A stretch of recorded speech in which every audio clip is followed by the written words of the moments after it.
All right, so you wanted to know what happened with that plane crash in Philadelphia, but not just the news reports, right? You're interested in what we can learn from how people were searching for information online. Yeah, it's like we're tapping into the city's collective thought process as the story was unfolding. Exactly. And we've got a mountain of search terms to look at.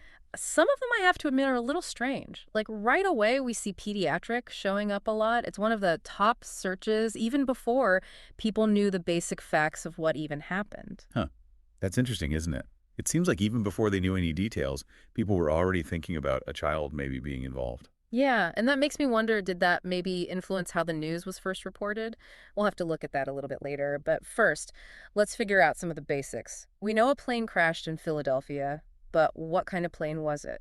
Well, Learjet 55 pops up a lot. So it wasn't a big commercial plane, it was a smaller private jet. A Learjet crashing near a big city. That already sounds kind of scary. But the search term, Roosevelt Mall, makes me think things might be even more complicated. It looks like the crash happened near or even at the mall, which makes this whole thing even more worrying. Just imagine right after it happened. All those questions people must have had. And we see that in the search trends: what happened, why, video. It's almost like people were really desperately trying to figure out what was going on in all the chaos. You can almost feel the urgency in those searches, like a need to understand what just happened. And these days, that usually means wanting to see it for yourself. Video, being one of the top searches, says a lot about how much we depend on seeing things to understand them. It's like we need to see it to believe it, to Mhm. really get what happened. But wanting to see it also makes you think about some other things too, right? Like what if there's misinformation spreading online? Oh, yeah, definitely. That's a good point. When people are rushing to find answers, they might run into videos or pictures that aren't real or are taken out of context. So it's like a reminder to be careful with what we see online, especially in situations like this where everybody's feeling a lot of emotions and just want answers. It's true. And while we're talking about all the ways people were searching for information, it's pretty interesting to see all the different ways people were typing things. We see Philly, Philadelphia, even Mm. plane dot crash, and they all mean the same thing. It's like a snapshot of the panic and Oh, confusion. yeah. People just typing whatever they can as fast as possible to get any information. Yeah, exactly. Nobody cares about grammar when something like this is happening. Yeah. It's all about speed and getting information. Okay, so let's recap. We have a Learjet 55 that might have had a child on board. It crashed near a mall in Philadelphia. And we've seen how people were frantically searching for answers, trying to find videos, and how all that urgency can lead to unreliable information. And don't forget about how people were feeling. Those searches for pediatric tell us that people were immediately worried about a child possibly being involved, maybe even before they knew for sure. It makes you wonder how much our natural empathy shapes what information we look for and care about.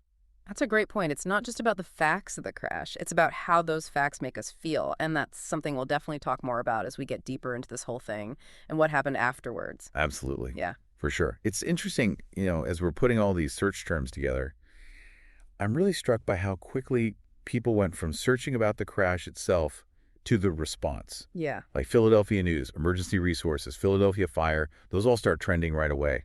It's like this digital wave of worry going through the city. Everyone wants to know, is everyone okay? And what's being done? Exactly. And it's not even just about finding information. It's also about feeling safe again. Mhm. When there's a crisis, those local institutions become really important. It's like that saying, local news is what happens when the world comes to your town. And suddenly all those local searches are so much more important. That's a good point. And if you look even closer, you see searches for Mayor of Philadelphia and even Josh Shapiro, the governor. Oh, interesting. So it's not just about how they're responding to the emergency right now. It's also about who's in charge and who's taking responsibility. Exactly. It shows how much we need to see someone in control, a leader, especially when things are scary and uncertain. And while everyone's focused on Philadelphia, we also see searches for crashes in other places like Texas, California, Missouri. It just reminds you that even though this event is what everyone's talking about right now, aviation incidents happen, unfortunately. It makes you think about the safety of air travel in general, Yeah, because every time something like this happens, we think, could that happen to me? Could it happen here? which takes us back to what we were talking about earlier with people searching for video. It's normal to want to see what happened and try to understand it by watching it. Mm-hmm. But wanting to see everything can also be risky. especially when you think about how fast information spreads online and how easily misinformation can take over. Exactly. Someone might share a video saying it's from the crash, but it could be totally fake. Right. Or a photo might be real, but used in the wrong way to create a false story. It's like a game of telephone where the truth changes every time someone shares it. So how do we, as people looking for information, figure out what's real in all of this? It comes down to thinking critically and being media literate. You have to ask, who's sharing this? What's their reason for sharing it? Is this a source I can trust? So basically, don't believe everything you see, right? Be skeptical, look for confirmation from different sources, and trust real news outlets and official statements. Absolutely. And sometimes the best thing to do is just say, I don't know yet.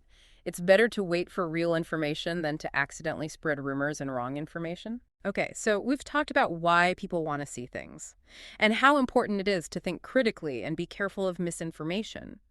But what about how all of this made people feel?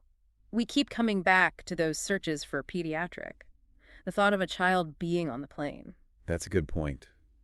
It shows how much empathy we have and how much stories about people affect us. A plane crash with a child involved is going to make people feel things more strongly than one with only adults. It makes us feel protective. Yeah. And it makes me think, did all that focus on the pediatric part maybe make people forget about other important parts of what happened? It's an interesting question. Did it change how the media reported on the crash? Did it change how the public saw the event?